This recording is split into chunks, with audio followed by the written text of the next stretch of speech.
ein Jahr lang gearbeitet und dann ist natürlich schön, einen Spieltag vor der Saison. Un tad, ja mēs esam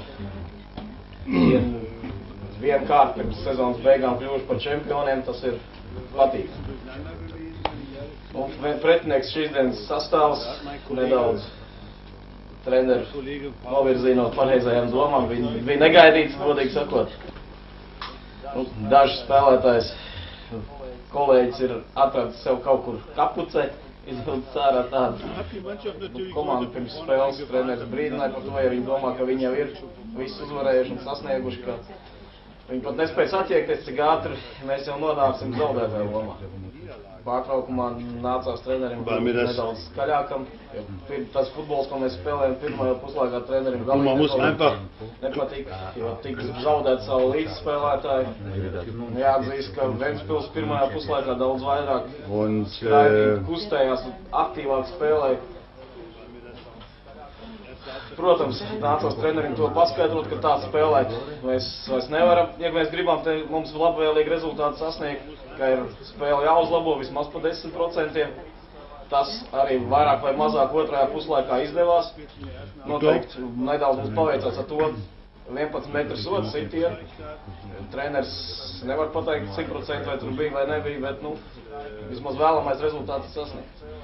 Protams, mums ir jauna komanda, kas vēl nav pieredzējusi un ka tas sagādās savas problēmas un spēlētāji zem tās spriedzes, ko viņi paši sev radīja, nedaudz salūž pirmajā. Un tad viņiem bija jātiek pāri, lai sasniegtu šo vēlamo rezultātu. Treneris spēlētājiem teica, ka viņiem ir jātic pašiem sev, jo savādāk būs grūti.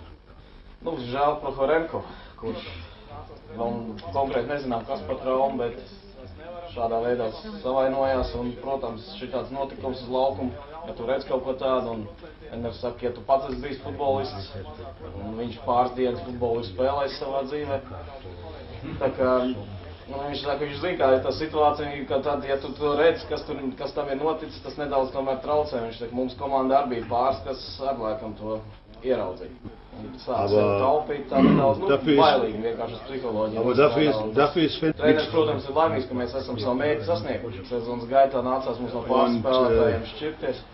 Treneris grib pateikt paldies tiem jaunajiem spēlētājiem, kuriem nācās aizstāt šos pieredzējušos spēlētājus. Spēja tik daudz progresēt, lai spētu palīdzēt komandai. Neizšķirts šodien ir tas rezultāts, kas mums derēja. Esam kļuvuši par čempioniem un par to esam ļoti priecīgi. Neskatoties uz to, ka mēs esam pretinieki, tik un tā novēlam Ventspilī tikt UEFA kausos nākošajā kārtā, jo tomēr esam no vienas valsts un vēlam arī saviem kolēģiem veiksmi tur. Jo tas ir diezgan svarīgi, ja viņi spēs to un tiks tālāk, tas būs atkal jauns cēliens latviešu futbolā, kas arī varētu dot grodienu tālāk ar Latvijas futbola attīstību.